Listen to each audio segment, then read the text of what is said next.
The rope he used was Kentucky hemp, the best money could buy, shipped all the way from St. Louis by riverboat. Malden kept the ropes in his home, tending them, oiling them, and tying them into hangman's nooses.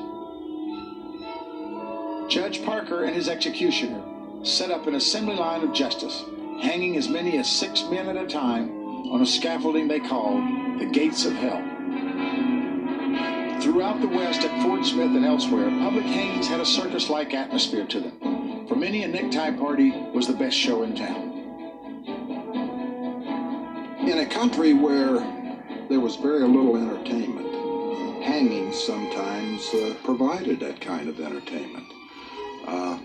At a public hanging, and most hangings were public, people came from miles around. They made a picnic out of the affair. Sometimes they wanted a crowd up close. Families sometimes would show up. It was the sort of thing, it was essentially a social gathering. People felt that in order for justice to be served, especially during hangings, they should be public and certainly not hidden away.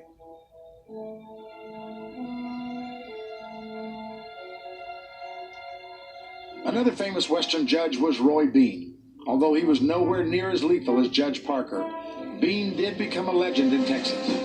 A native of Kentucky, the eccentric Bean had a highly checkered past as a smuggler, gambler, and all-around con man before being appointed Justice of the Peace in 1882. Operating out of his saloon that also served as his courtroom, he was perhaps the most unorthodox jurist to ever sit in judgment in the United States. Judge Roy Bean was his own law. He had a bar down at Langtry, Texas, and that's essentially what it was. And it was a law office, and he loved to call himself the law west of the Pecos. And he would find people coming through for one offense or another, generally just to make himself a little bit of money. Judge Roy Bean was a very colorful confidence man. He was a swindler. He was an interesting, fascinating individual during his own time. The saloon called the Jersey Lily and the town Langtry were named after the beautiful English actress Lily Langtry, a woman Judge Bean worshipped from afar.